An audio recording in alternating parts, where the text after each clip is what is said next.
How do you think Netanyahu's and Ben Gvir's corruption charges really impact the stability or let's try and think of Israel's diplomatic standing. Now, these scandals, do you feel that they will affect Israel's relation with Western allies?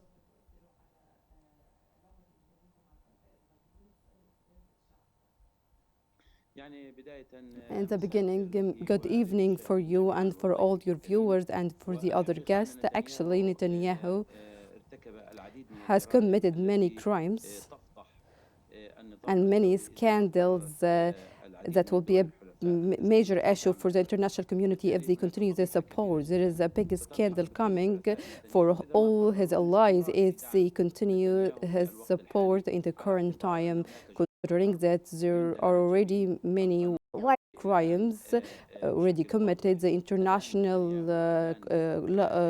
law has convicted Netanyahu with his ministers and this government of the occupation, because what is happening inside Israel, because Netanyahu is not the only responsible for all these crimes.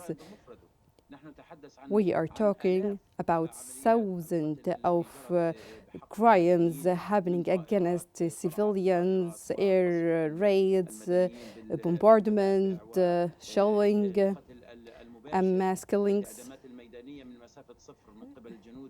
Different kind of crimes were occurred against the civilian population, and all the civilians that are arrested and killed in the hospitals, even in the killing in the arrest centers where they moved the civilian to them. We are speaking about a lot of crimes. So the international community has two options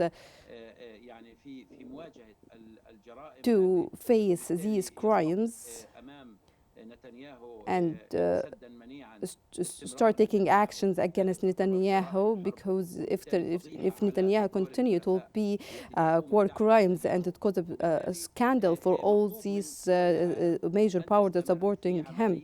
So the international community need to stop to silence these voices that support Netanyahu, or they could abandon the international law and the human rights, and then we have a serious chaotic situation in the international order if they're still supporting Netanyahu and the occupation forces.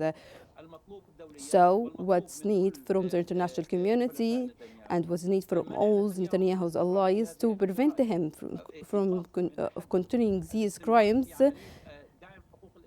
and to support the human rights, at least try to maintain the dignity of the international community by supporting the human rights. These principles that was stated by the United Nations, and the USA has acknowledged them before in 2014. When the USA started talking about the principles of human rights, but unfortunately the USA, this democratic state, is supporting Israel. I'm not talking about persons or individuals. I'm talking about administrations and institutional systems. These states are responsible for these crimes, and they need to respect their obligations in the international law. We are talking about 124 has signed the resolution of the ICC Rome Accords. These states need to maintain the international peace and security by arresting, at least preventing him from crossing their borders. The major powers that supporting security and human rights and the equality and justice need to stand, have a firm stand against these crimes without abandoning their interests. And I personally realize when I'm talking about the benefits and interests, the USA has a lot of interests with the occupation forces.